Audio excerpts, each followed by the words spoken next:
Amen. We've been looking at the subject of dispensationalism. We've seen how parables are a lot bigger subject than most of us realise. And we've also been speaking a little bit to the issue of how we read inspiration. The subject of how we read has become an important point of contention between ourselves and those people who have left the movement. We're being accused of not following a thus saith the Lord, that we are making things up as we go along. And the things that they point to when they level that accusation against us at the moment are really two issues. The first is the relationship between men and women. Is there such a thing as equality, or is there not? So connected to that subject is the issue of reforms about how women in particular are supposed to dress when we have to deal with the issue of equality. That's one point that is now an area of contention based upon the idea of how we read inspiration. You could go to Deuteronomy 22:5. You could go to New Testament passages that Paul addresses the inequality of men and women, essentially that women are meant to be in subjection to their husbands. And it's not only in a family setting, it's also in a church setting that women are not supposed to speak. They're supposed to remain silent in a church setting. So it's all about how we read those portions of Scripture. And the other major issue that's rearing its head is the issue of the Sunday law. That we are not taking a literal reading, or as they would say, a thus saith the Lord, of Ellen White's writings when it comes to the issue of the Sunday law.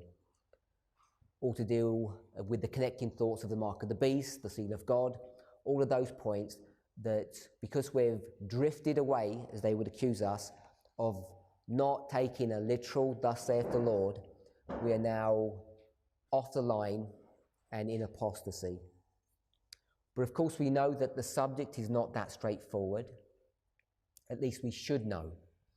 Because if you take any Adventist, in fact almost any Christian, and start going into the Old Testament, you know that they will be forced to pick and choose portions of instructions which they accept and which they reject.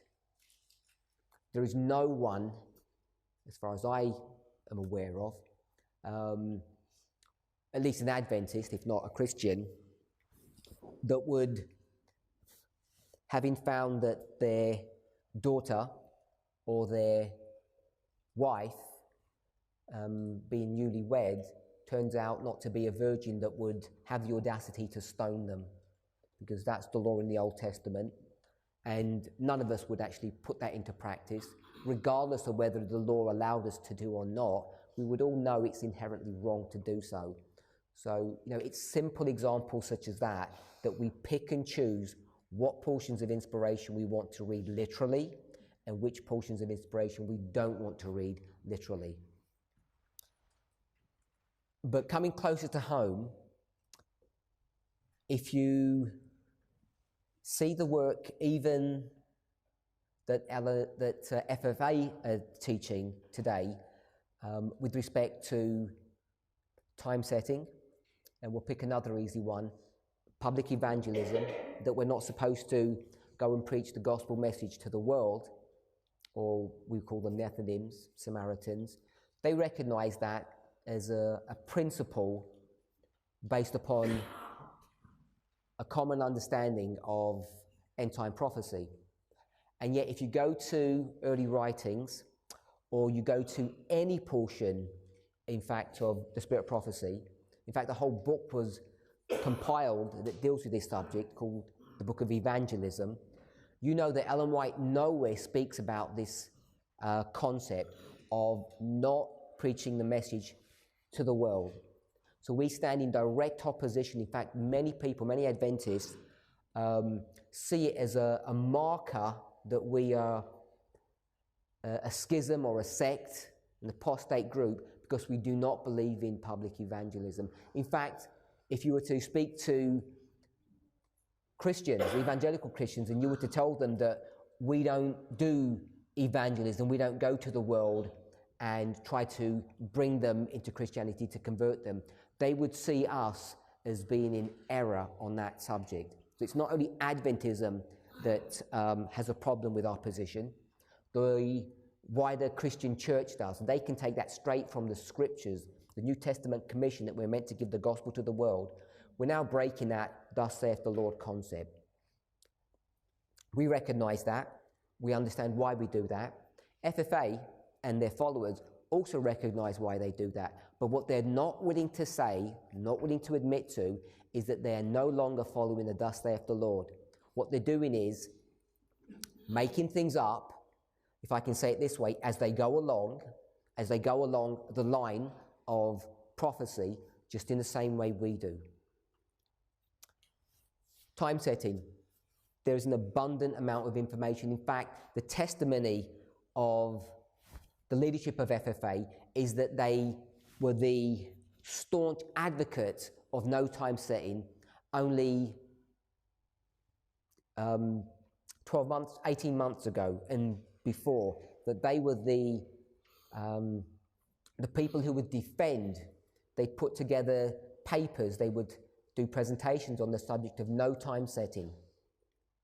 And they were staunch believers in this until June last year, when suddenly, out of nowhere, they just put up their hands and say, okay, we'll stop believing.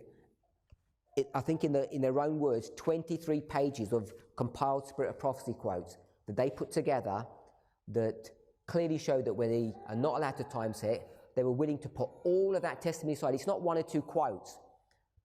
I think the number that they said was 23 pages of compiled material. They're willing to set all of that aside based upon what idea, what principle. It's based upon a concept or a model that we get from a study of the lines. It's purely based upon that. If I can say it in a simpler fashion, it's based upon an understanding of the 25-20. So based upon an idea that the 25-20 is a key, it's a tool that unlocks time setting for God's people at the end of the world. Based upon that principle, they're willing to set aside tens and tens of Spirit Prophecy quotes and ignore a "thus saith the Lord." Now, we agree with them on that position. In fact, it's this movement that advocated this position on time setting not 18 months ago, but 7 years ago, more than 7 years ago, around 7.5 years ago. It was this movement that was advocating time setting. Initially, those brethren who have now left had rejected that concept.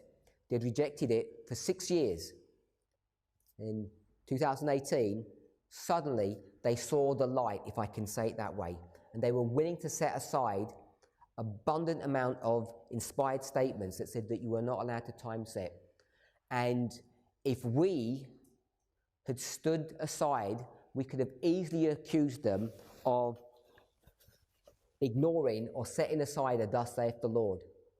But we wouldn't do that, because as we spoke in our previous classes, that when you take inspiration, you cannot just look at the words. Now, the words are important, the structure, the grammar, the way verses are put together, verses into chapters, chapters into books, books into the Old and New Testament. All that is important, what you read. But there is information that is not written. There's information that we need to glean, and we glean that from what I've called structure, the structure of the passages themselves and the structure of the reform lines that we all should be reasonably familiar with. The more you understand these reform lines, the greater reliance you can place upon structures. So this idea that we are in some kind of a apostasy because we're not following thus saith the Lord on these issues about equality and the reforms that go with along with that subject and the Sunday law, it's a baseless, hollow accusation, especially when you look at the structure of our reform lines. So we've addressed some of those issues. I gave an example of this from Last Day Events, page 227, paragraph 3, if you recall.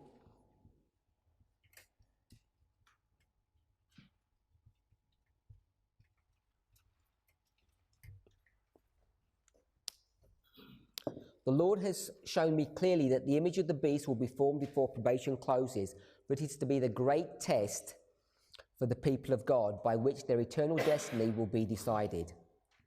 So I laid this out for us, if you recall, that what Ellen White is teaching us is here at the Sunday law, which is the image of the beast.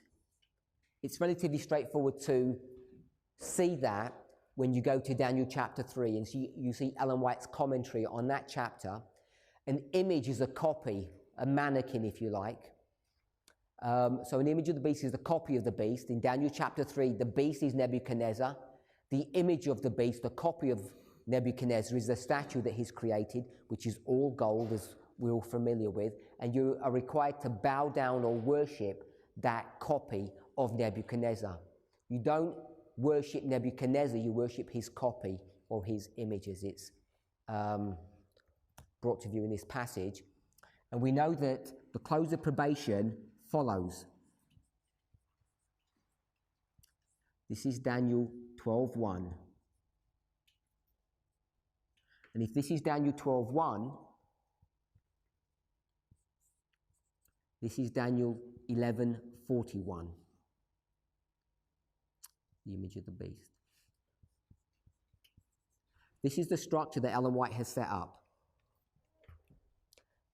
This is the test.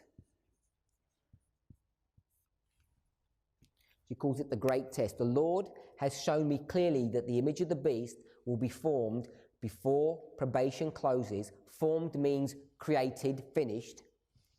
For it is to be the great test for the people of God by which their eternal destiny will be decided.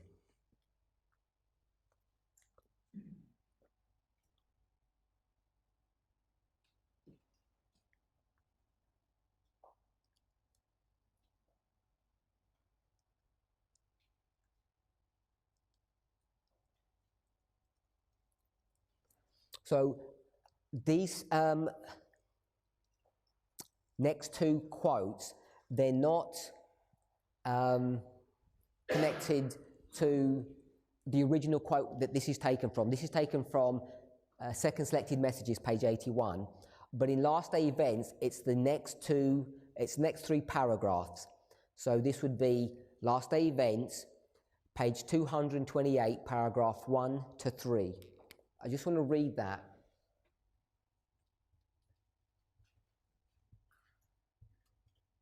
Now, I want us to be clear that this is a compilation, and the compilers have put together these quotes into this section of their book because they see similarities about this. If you look at the subtitle of this, it's actually called The Sunday Law Enforcement Precedes the Close of Probation. So the compilers, they recognize that this quote, the one that we've read here, taken from Second Selected Messages, page 81, is indeed this structure that I've laid out here.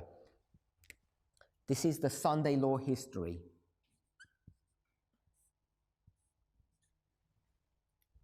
That's how they understand it, and if you see the context of what she's speaking about, they're correct in their analysis on that point. Just want to read the next paragraphs.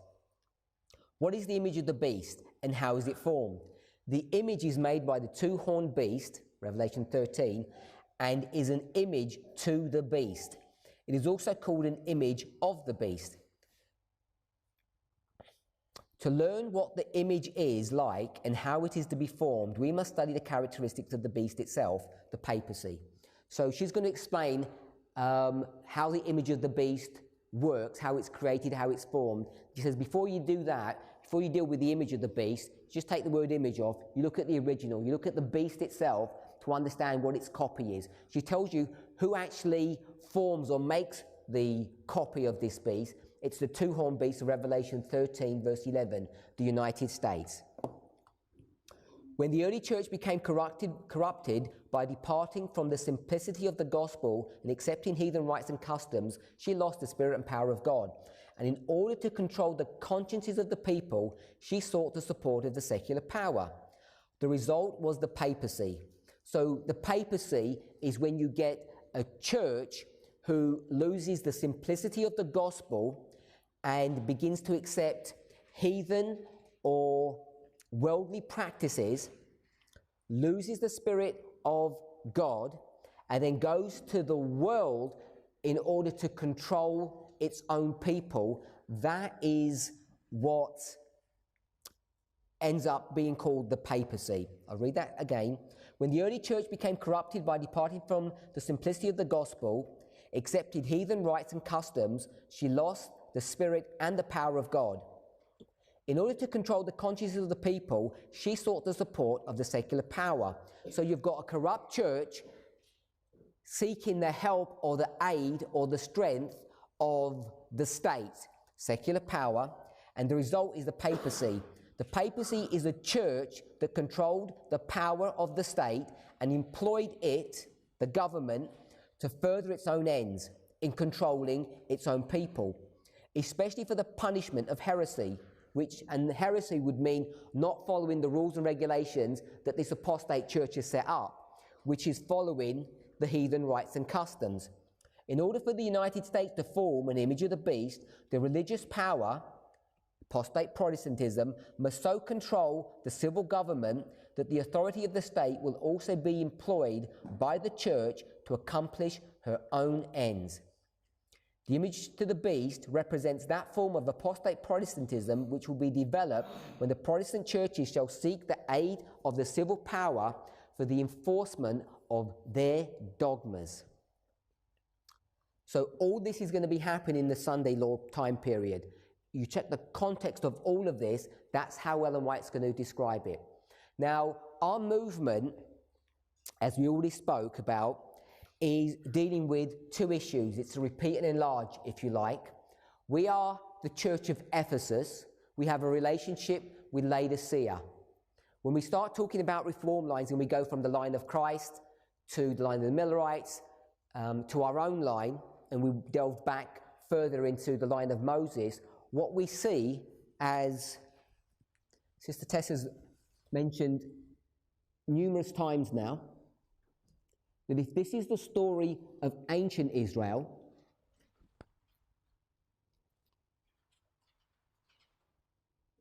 and this is the story of modern Israel, so I'll put ancient Israel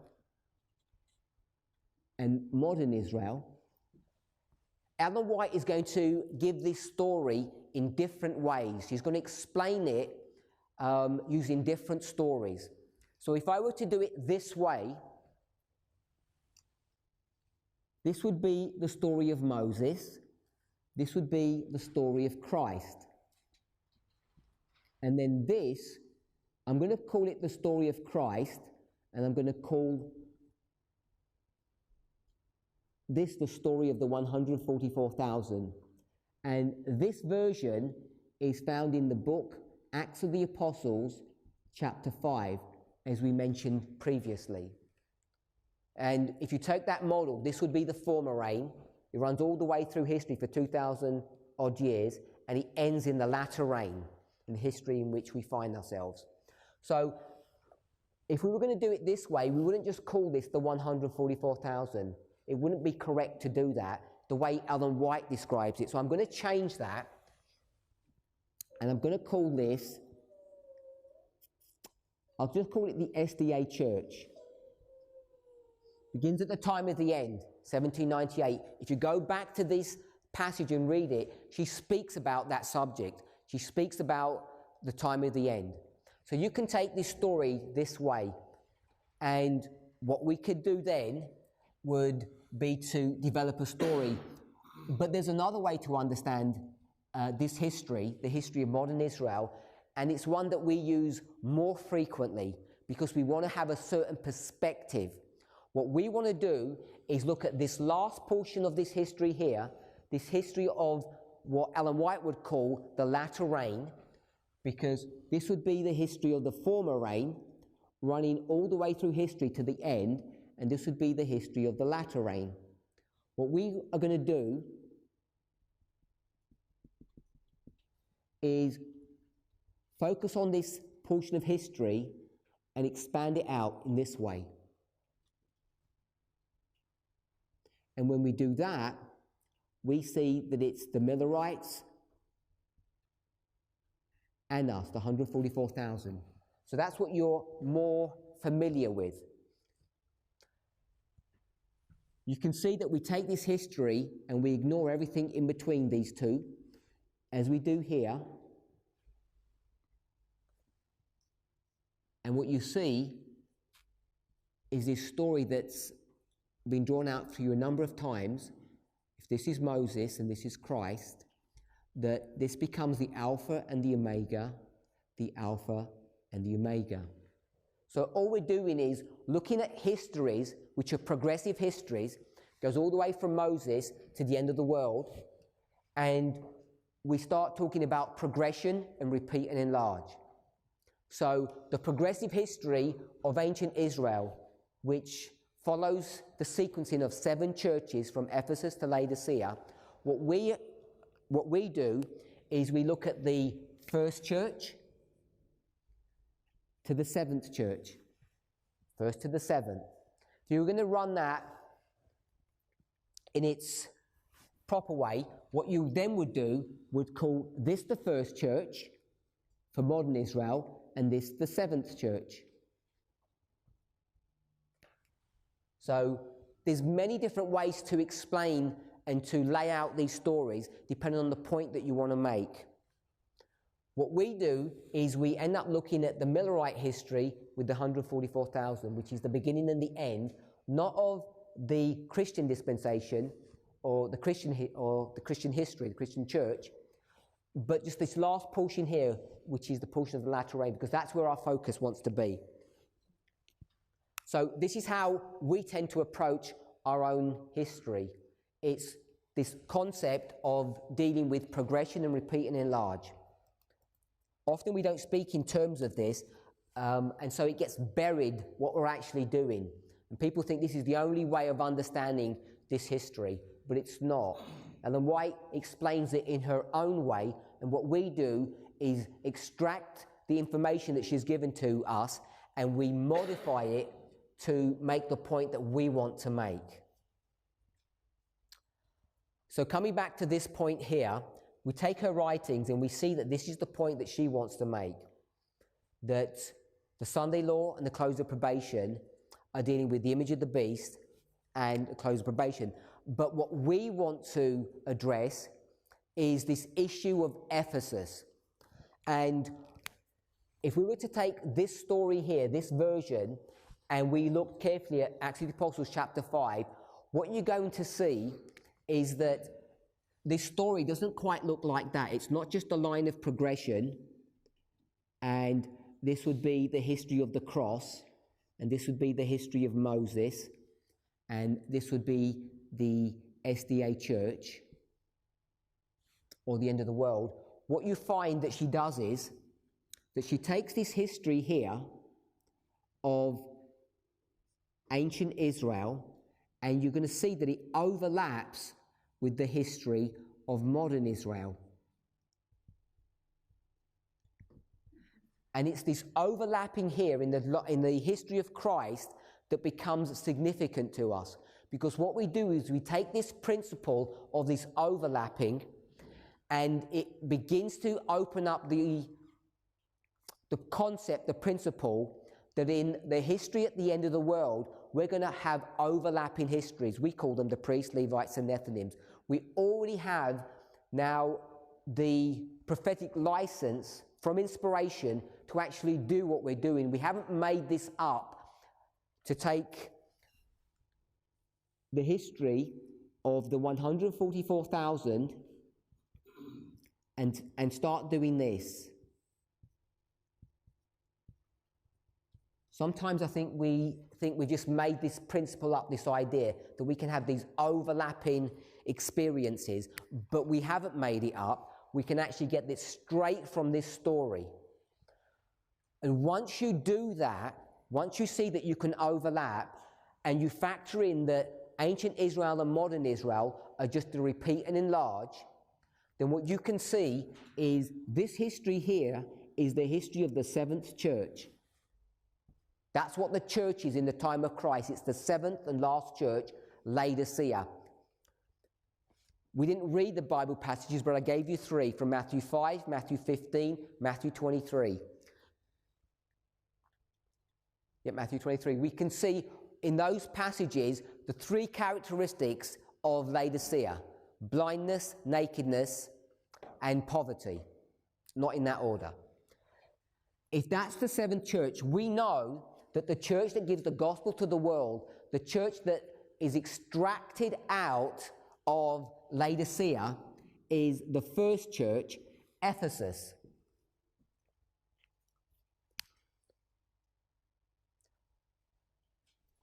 If we were to go to Daniel chapter 2, and we see that a stone comes out of a mountain and destroys this statue, we talk about that stone being, sometimes people call it the 144,000. Obviously, incorrectly, the church says it's Christ, second advent. We know that's not true. But some people think it's 144,000. If I were to use a different term, not the 144,000, but the church triumphant, the kingdom of heaven, which is what Daniel 2 actually calls it, the kingdom of heaven. So if we stick with that, it takes time to cut this stone out of that kingdom, out of the mountain. Now, we can understand that story at the end of the world, but we can also understand that story to be used or typified in previous or other histories. Let me just read a Bible quote to you.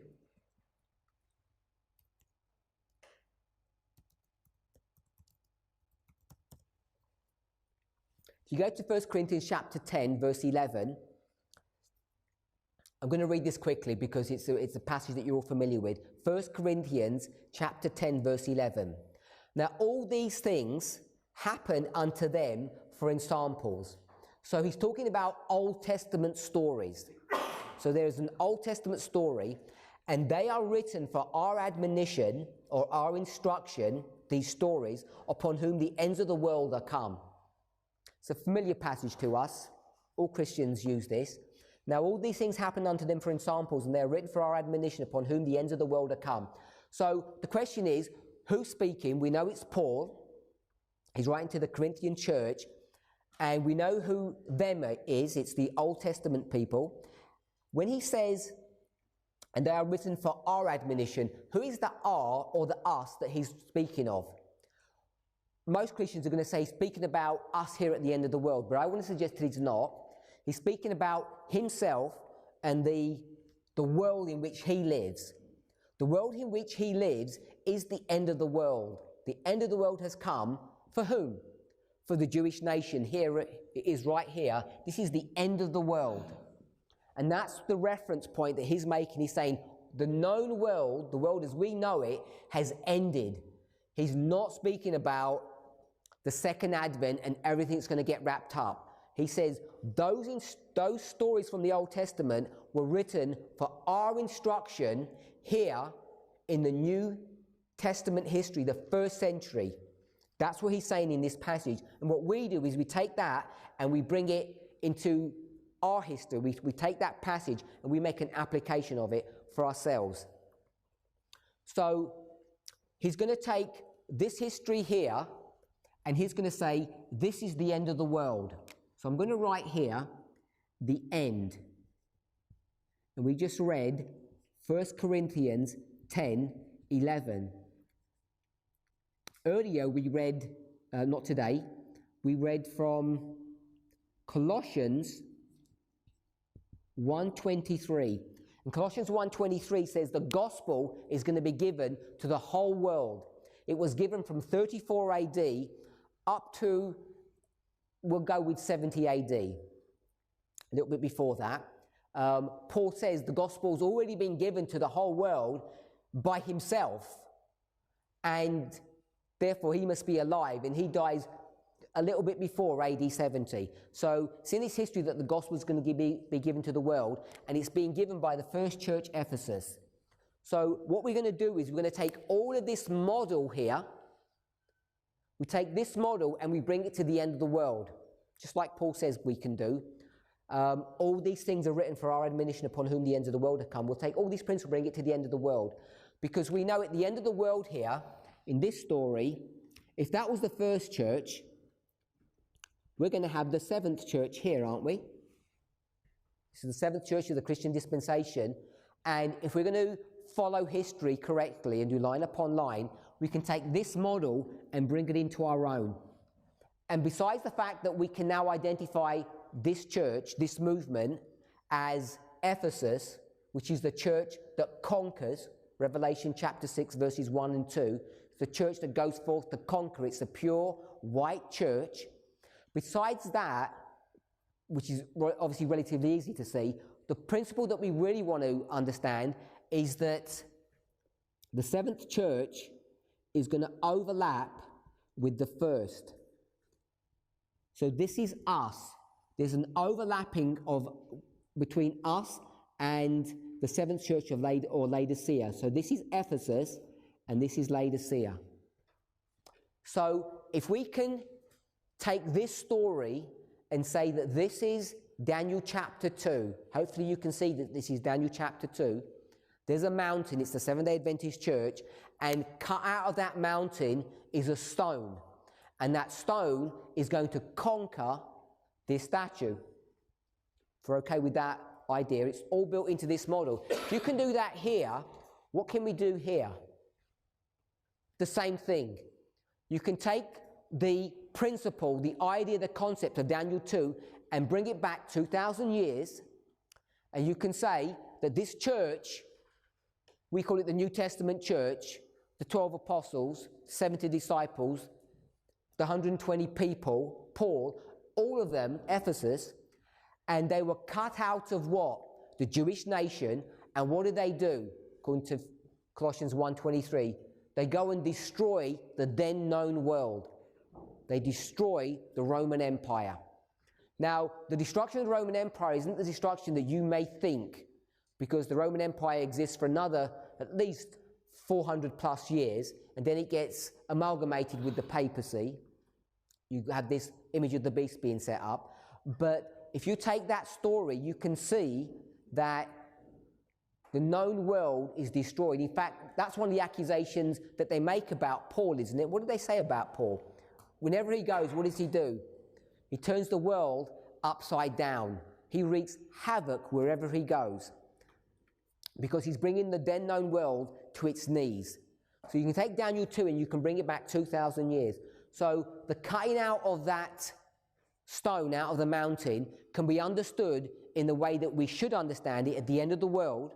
Daniel chapter 2 is talking about this experience here, but it can also be understood in different dispensations. It can be understood in this dispensation in the story of Christ. So if it can be done there, where else could it be done? It could also be done here in the Millerite history. The Millerite history, you have this mountain, which is Protestantism. It's the last bastion of hope. It's God's church. Its name is Sardis. Sardis has come out of Babylon, out of the 1260 years. This church is supposed to be doing a work. It's supposed to be destroying this statue. What happens? The church doesn't do its work. It's not fit for purpose. It's called Sardis. If you check what Sardis means, if you went to Revelation chapter 3, it would tell you. It says you have a name that says that you are alive, but your behavior is as though you're dead. Who says that they're alive but they're dead? That's Laodicea. So you can see that the characteristics of Laodicea here is the same characteristics of Sardis here. So you have these parallel thoughts, these parallel ideas. So what comes out of Sardis?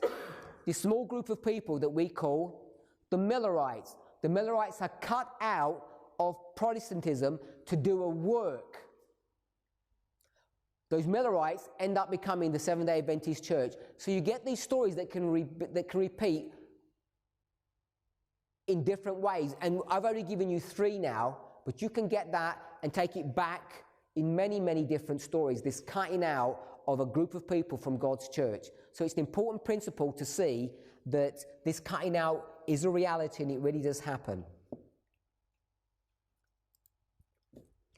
So we're going to take this principle here, and our focus is upon the church. So we're going to do it this way. We're going to call this the close of probation. In terms of Daniel chapter 9, the 70-week prophecy, it's split into various portions, as we all know, 7, 62, and 1, all adding up to 70. The final week, the 70th week, is split into 2 parts, 3.5 years. And when does that 70 weeks finish? Finishes in the year AD 34 at the stoning of Stephen. Yeah, all familiar to us. And then what happens? Ellen White tells us in The Great Controversy, following the 490 years where the gospel message was meant to go to the church, it then stops and goes to whom? The Gentiles for 1,810 years, which is the completion of the 2300-day prophecy, Daniel 8:14. Daniel 8:14 is split into 2 parts. We spoke about this yesterday. 490 years for the Jews and 1,810 for the Gentiles. For the Gentiles and the Jews. And this is 34 AD. So this close of probation is a shut door. So we'll call it a shut door. And in the story of Christ, this would be 34 AD. And then what happens? Colossians 1:23 happens, and the gospel then is given to the world. So we're all familiar with that. So this is the story of the Jews, or what we want to call the church. This is the story of the Gentiles, or what we will call the world. So this movement is going to first give a message to the church, because that's what Ephesus does. It's right here. There's an overlap of Ephesus and Laodicea. We've discussed that. First, John gives a message to the church. He says, repent, for the kingdom of heaven is at hand. That's his ministry. Christ is going to come in Matthew chapter 10, and he's going to tell what to his disciples? Only go to the lost sheep of the house of Israel. And then he's going to tell you who the lost sheep is. It's the Jews, it's not the Samaritans, and it's not the Gentiles. He's quite explicit in that. Matthew 10 verses 5 and 6. Now people get confused about this issue because they don't understand how reform lines work, and they don't understand how fractals work, and they don't understand how parables work in symbology. Now if I were to ask you, the lost sheep, and I were to ask you, what is the lost sheep? Where would you go to find out what the lost sheep is? You'd go to the parable that there was a shepherd that had 100 sheep, and what happened to one of them? Was lost. So what is that lost sheep in that parable? So no one's going to give an answer, because it depends on the context, it depends on the situation. So it could be a number of things. The most obvious one is it's you and me. We are lost in this planet. That's one answer. Now, God has got how many planets in the universe? He's got 100 planets, and he's going to lose how many of them? one of them. So he goes and saves this one planet that's lost. It doesn't literally have 100, of course. So it can be understood at the level of a planet, the Earth. It can be understood at the level of the individual. It can be understood at many different levels when we talk about the lost sheep. So we should already know that. Now, when we go to Matthew chapter 10, this movement has said what? One of the proof texts that we have, that we say no public evangelism, is based upon what principle? The one that's found in Matthew chapter 10. Christ says to his disciples, only go to the Jewish nation, don't go to the Samaritans, your relatives, and certainly don't go to the Gentiles, the Greeks and the Romans. Stay to your own people. And we can put in parentheses, he doesn't say it, for the moment, if you're okay with that. We know it's for the moment because we know when you get to AD 34, you're required to go and give the gospel to the world. In fact, the Jews are so entrenched in this, even the disciples, they have to be kicked into action, don't they? What happens to Peter when he's on Simon's rooftop on the beach? He gets kicked into action and he doesn't want to do it. And when he's willing to do it, what does he have to take with him? He has to take witnesses, because what does he know what's going to happen? His church brethren are going to rebuke him and tell him off for going to the home of a Gentile. And Ellen White's commentary on this says that Cornelius becomes the first fruit or the beginning of the work of the Gentile missionary work. The reason why this becomes a contentious issue, because people who have left the movement, they don't want to go to Matthew 10. Where do they want to go? Matthew 10, the lost sheep. They don't want to go there. Where do they want to go? They want to go to Matthew chapter 15. Matthew chapter 15 is the story of the Syrophoenician woman. We know the story. Her daughter is demon-possessed.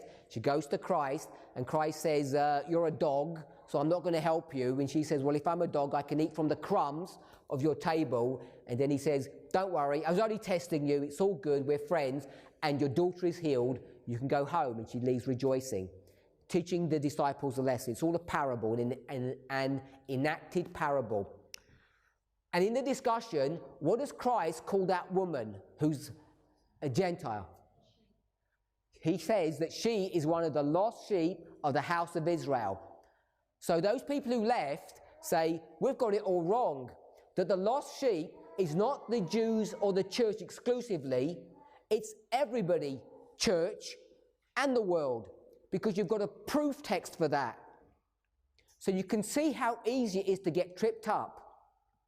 Because people want to know, if we say there's no public evangelism except to the lost sheep, why is Christ 5 chapters later evangelizing to a lost sheep who's a Gentile? How does that work?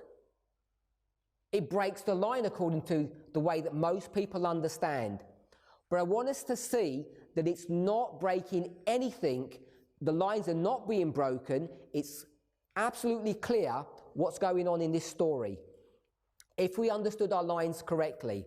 Someone, a few moments ago, when I asked you what chapter we would go to, someone said the book of John.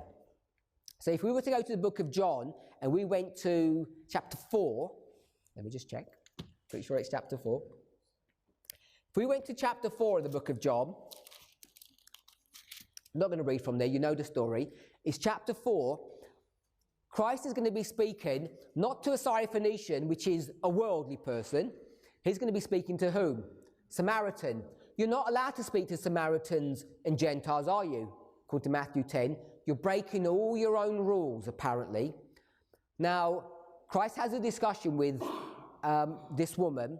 It's a really interesting discussion. The reason why it becomes interesting, because it's intricately connected to parable teaching. If you've seen studies on this, you'll recall how we can make that connection.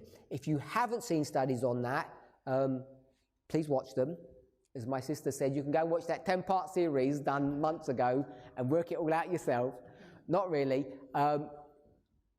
We did it only a few Sabbaths ago here in Australia, so you just have to go to a few, and there's only about 3 or 4 to work out.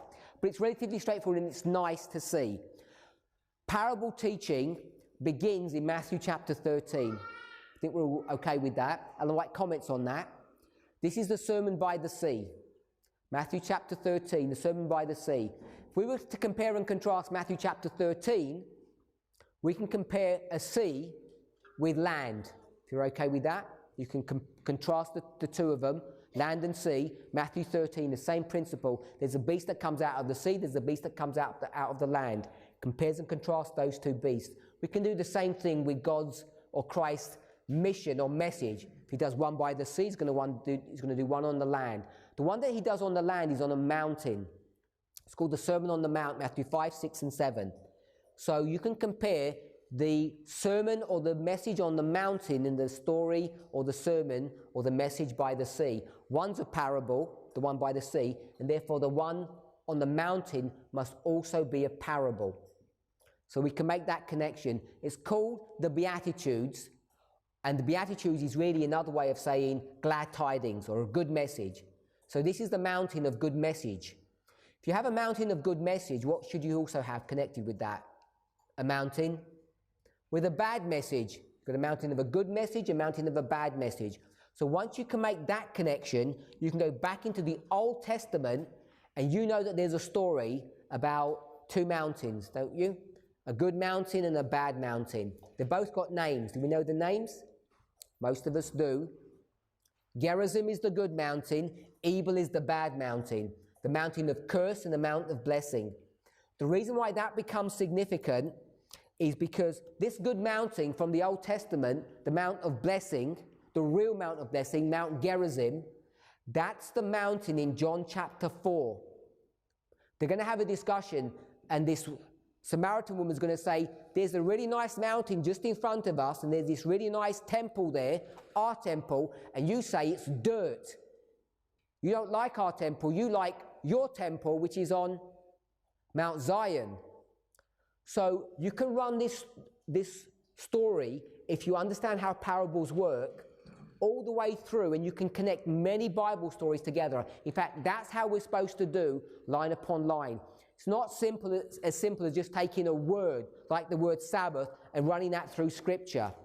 What you can do is compare and contrast. So I'll just, in picture form, show you what I just did. There's a Sermon on the Sea, which is Matthew 13. You can compare that with a sermon on a mountain, which is Matthew chapter 5, called the Beatitudes, the good message, the good story. If that's a good story, you can compare that to a mountain which is also good, which is Gerizim.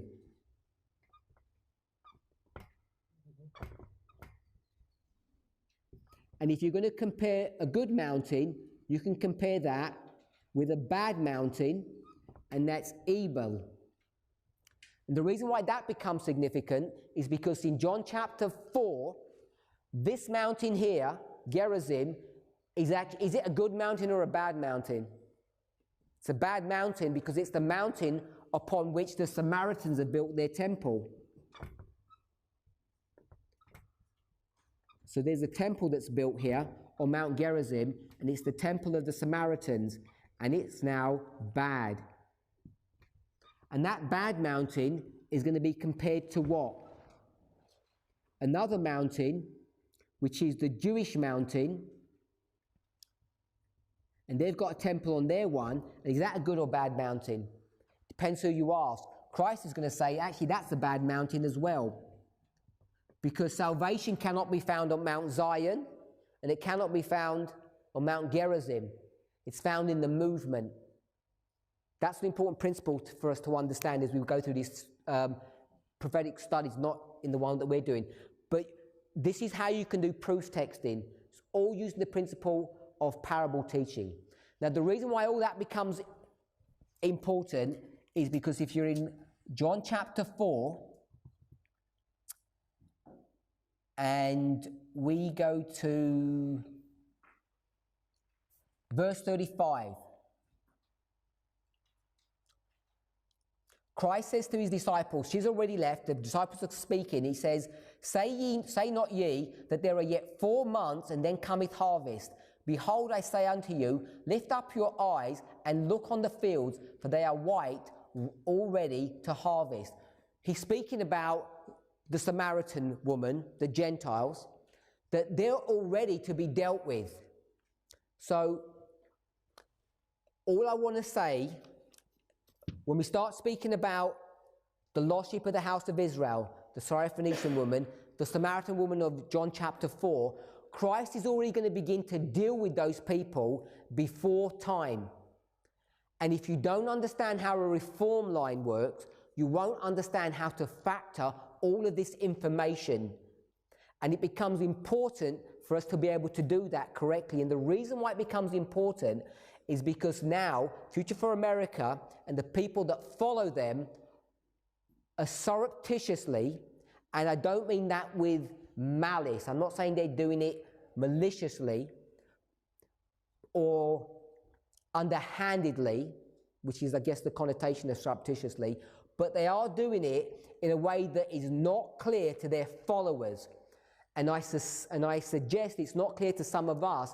We are not fully aware, many of us, of how far in the last 2 months Future for America have gone off the line of prophecy, and are now doing their own thing. It's much worse than you could ever imagine, because they are now totally doing away with the line. And the reason why it becomes so dangerous is because they use all the language that they follow the lines of prophecy, that they claim to believe in the priests, Levites, and Nethinims.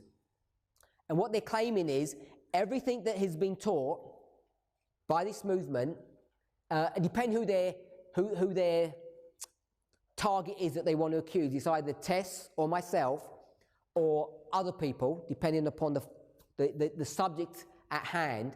Often it's myself that they're going to target. So they use names freely. We use their names freely. It's all good to do that. But they're going to say that what we've done is systematically dismantled the established truths of this movement from its inception here since 1989. And I want to go through some of those things, only a few of them, of what they're accusing us of doing wrong. One of the things that they're accusing us of doing wrong is this concept of dispensationalism, as I've said. But it's much worse than that. It's dispensationalism. The way we read is wrong, because we don't follow a thus saith the Lord. I've shown you that they don't follow it either. This whole manipulation of how to deal with symbology. Who's the lost sheep of the house of Israel? Depends on the context. They're not willing to see that you have to read contextually. Because if you go to Matthew 10 and you go to Matthew 15, you'll get different answers of who a sheep is. It's either a Gentile or the world, or it's God's church. It's different. And what is confusing is that Christ is dealing with this lost sheep who is the world in the dispensation or the time period of the church. How could he do that? We know the answer is all found in the principle, what I'm going to call overlap.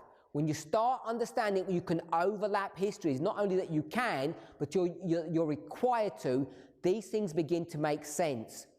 They make sense because if you go into this story here, if we went into our story,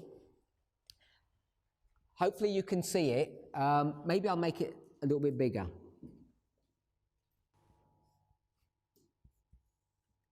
Priests, Levites, and Nethinims. So I've not given any intermediate waymarks there, but all of these would all line up.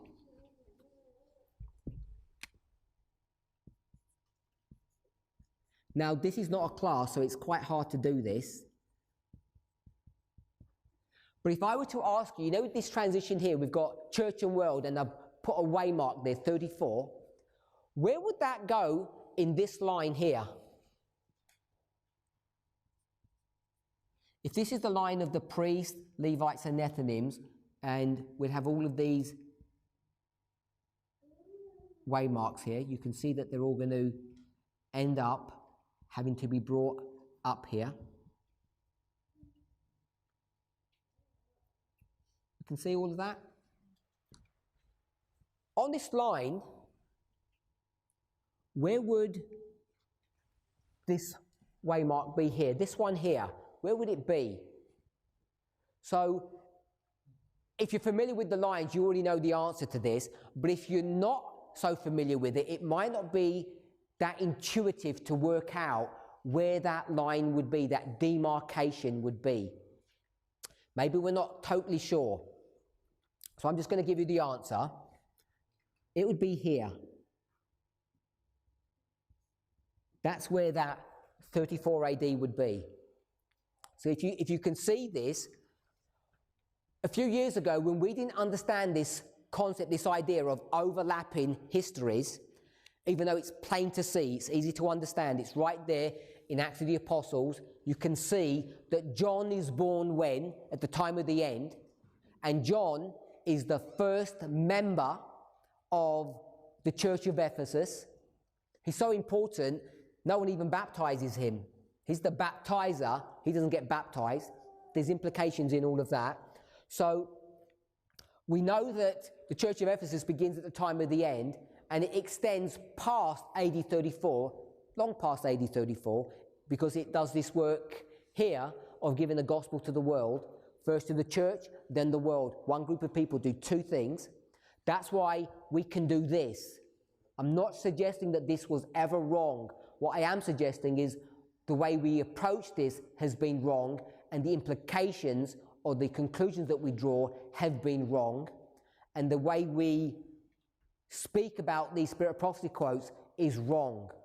We tend to say the Spirit of Prophecy quote says this when it says this, and we're not willing to make application. But if you take this history, you can see clearly, hopefully, I've not drawn all the intermediate waymarks, as I said, that hard line would go all the way down here. Hopefully we can see this. And you can't see it on this scale. I haven't drawn all the waymarks to this. But if we were to draw all the waymarks, what you would be able to see, you're familiar with 5 waymarks and 4 dispensations, yeah? This history here, what would we call this history? Point it up here. The church, and we'd call this the world. What I want us to see, when you come to the Nethinims, which would be another way of saying the world, and we had 4 dispensations, 3 of them are here, and 1 of them is here. 3/4 of all the history of the Nethinims is tucked into the history of the church. In the context of the time of Christ, what year is this? It's 34 AD. It's the close of probation for the church, if I can say it that way. So 3/4 of all the history of the church, of the world, is already in the history for the church. So if you just take that concept and bring it into the line of Christ, you can begin to see why Christ is going to be forced to be able to begin to deal with the Syrophoenician woman and the Samaritan woman. Hopefully we can see that. So the lines, this idea of overlapping lines, when you bring that concept into the history of Christ, you can begin to explain what would at first sight appear contradictory statements. Is a Nethinim a lost sheep? Of course. We know it's a sheep because a sheep is a symbol of God's people. We know that Revelation 18 verse 4 says, "Come out of her, my people." That's a symbol of the Nethinim. Daniel 11 verse 41 says, "Many shall be overthrown, but these shall escape out of his hand, even Edom, Moab, and the chief of the children of Ammon," divides that sheep into 3 groups, or the Nethinims into 3 groups. It's all symbolized, or a symbolization of God's people, which must be sheep. So you can see that the lost sheep here, they're going to begin to be dealt with in what time period? in the dispensational time period of the church. And you can't see that unless you understand reform lines. So only a few years ago, when we were dealing with these issues and people were struggling with Matthew 10, Matthew 15, and how do we deal with this apparent contradiction? It's not a contradiction. It's easily understandable when we see how the overlapping works and the ramifications of what that means when you take it back into the line of Christ. If you watch the presentation that Sister Tess did last Sabbath and a few Sabbaths before as well, she's gone over this story a couple of times now when she starts explaining or overlaying the line of Christ on top of our own line. And I want to do that again for us so that we can be really clear about the why and when things are happening. So one of the things that I've done so far is to explain that symbols, the lost sheep, has to be understood at different levels. So this is a lost sheep, this is a lost sheep, and this is a lost sheep. The lost sheep are all going to have to begin to be tackled or to be dealt with before 34 AD. That's why you see all of these stories about the Gentiles being brought to view in the four Gospels. Because the four Gospels finish when? Here. Four Gospels finish in this story. This is Acts of the Apostles, and this is the Gospels. The Gospels are the story about the church. Acts of the Apostles is a story about the world. If we can say it that way. The four Gospels and Acts of the Apostles.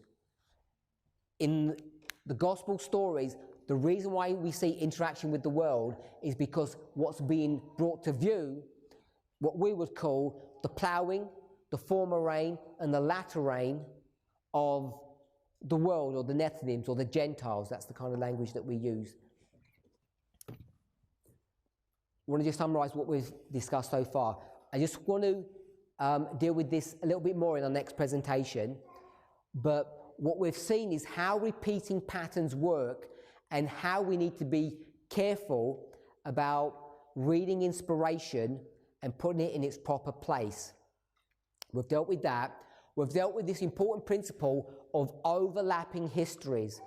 It's something that Ellen White uses and shows us how to employ when we come to our prophetic studies. So we're going to take the principle that she's given to us and we're going to make an application of them here at the end of the world. And there they are, priests, Levites, and Nethinims. They have this overlapping experience. The simple way of doing it is to say that this movement overlaps the history of Laodicea. We know that Laodicea isn't ended yet. It's still here in existence. And here we are. And we have been cut out, or we're being cut out, of the Laodicean church, the mountain of Daniel 2. When you take that principle, you can extend it further. And the extension that we're making is to explain how, let me not say it that way. Let me ask you a question. These priests in Daniel 2, what are they symbolized in Daniel 2 by? Stone? Good. So this is the stone. The Levites, what are they symbolized by in Daniel 2? Stone? So we're a bit more cautious about that one. So Levites come from where? From the church. The church is a symbol of God's kingdom. There's only two kingdoms in that story. If you remember, we did it here. We did that balance. We had the statue on one side. We have to balance it with the mountain on the other. So they come out from Adventism just like we do. So they have to be the stone, if we're okay with that. The priests and Levites are the stone. What are the Nethinims in Daniel 2? Good. So it wouldn't have been picked up on the camera too well, but it's wheat. You have to go into the verses a bit carefully. If you've seen a study done on that or you've done your own study, you'll know that that's correct. So this is a symbol of wheat. So the stone gets cut out of the mountain. This stone gets cut out of the mountain. This wheat gets cut out of the statue. So you can take all of this and you can bring it all the way back to Daniel 2. Often we don't do that. We don't relate Daniel 2 to our own story. And if this is the cutting out of the stone from the mountain, you can see it's the same story as this. Ephesus and Laodicea, Ephesus and Laodicea. So all I want us to see, that when we take the cutting out of the stone from the mountain, that it's going to happen in two phases. That's what's important to see. It happens in two phases. First the priests, then the Levites. Both are cut out of Laodicea. You can go back to Ezra, Zechariah, all of those stories, and you can see how God's people are extracted out of something. In those Old Testament stories, what are they taken out of? It's the end of the 70-year captivity. So what are they taken out of? Go to Zechariah chapter 2, verse 6, because some of us are not sure. Go to Zechariah chapter 2, verse 6.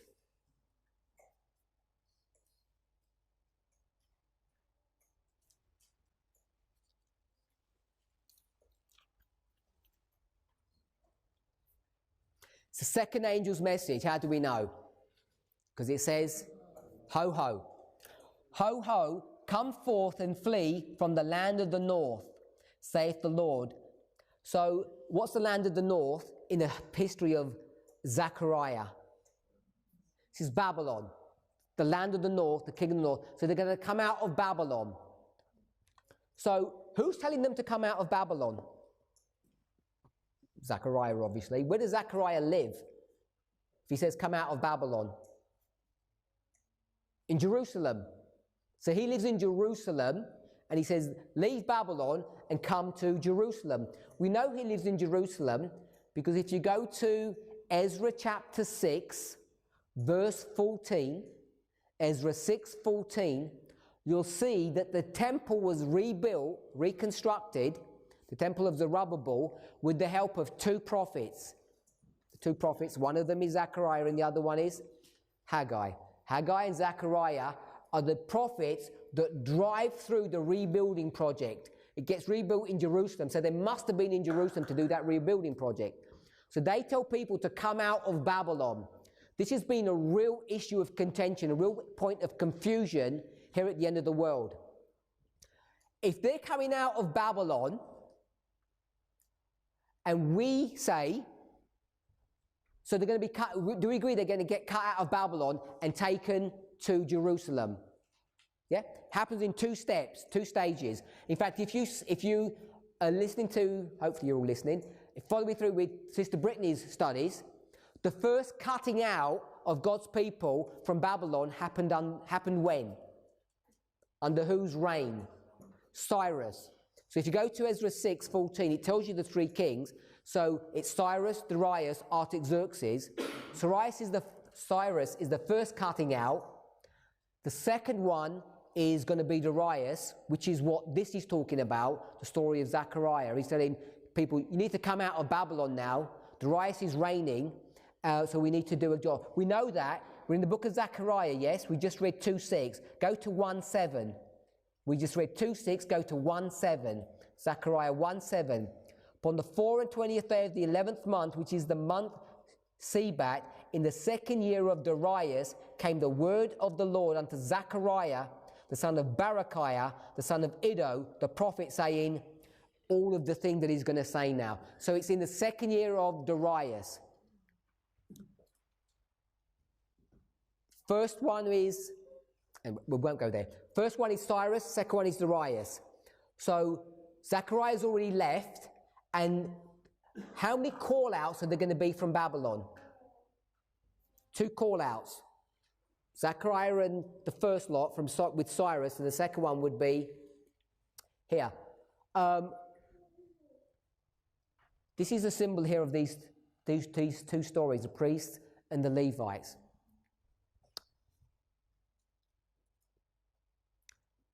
Just want to make one final point.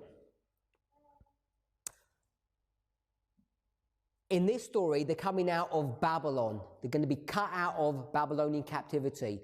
So if we say, come out of her, my people, isn't that what Zechariah said in 2:6? It says, ho, ho, come forth and flee from the land of the north. Flee from her. Flee means come out of her. Come out of her, my people. Zechariah 2:6. He says it in slightly different language, if you're okay with that. At the end of the world, what are we saying about the priests and the Levites? Are they going to have to come out of something? What are they coming out of? Coming out of the mountain, and the mountain is Laodicea. So they're coming out of the Laodicean system. They're not coming out of Babylon. We weren't in Babylon, we're in Laodicea, and we need to come out of Laodicea. But what is Laodicea? What is Laodicea? So if we go to Revelation chapter 3. We're going to go to Revelation chapter 3, and we want to see what Laodicea is. No, we could go to Revelation chapter 3 to see what Laodicea is, but I want to give the description through another church. I want to give it through another church. Now, we've just said that these people were in captivity, if we're okay with that. They're in Babylonian captivity. So what we want to do is we want to find the church that's in Babylonian captivity. Who's in Babylonian captivity? Which church is that? Thyatira, number 4. So we'll go to Thyatira instead of going to Laodicea. And in Thyatira, we're going to go to Revelation 2:20. Notwithstanding, I have a few things against thee, talking about the leadership of the Thyatiran church, because thou sufferest that woman Jezebel, which calleth herself a prophetess, to teach and seduce my servants to commit fornication and to eat things sacrificed unto idols. So this is the 1260. This is Babylonian captivity. If I can say it that way, we could prove that it is. And in Babylonian captivity, what have God's people been taught or seduced into?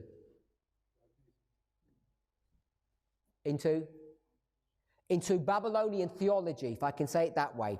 So the leadership of the church have taught us to follow Jezebel and to have a relationship with her. The Laodicean condition is nothing more than the condition of imbibing a theology or a doctrine from the papacy or Babylon, if I can say it that way. So when we're going to be cut out of this church here, there's a stone being cut out of a mountain, we're being cut out of the Laodicean experience. The Laodicean experience is a theological concept, a theological idea that we got from whom?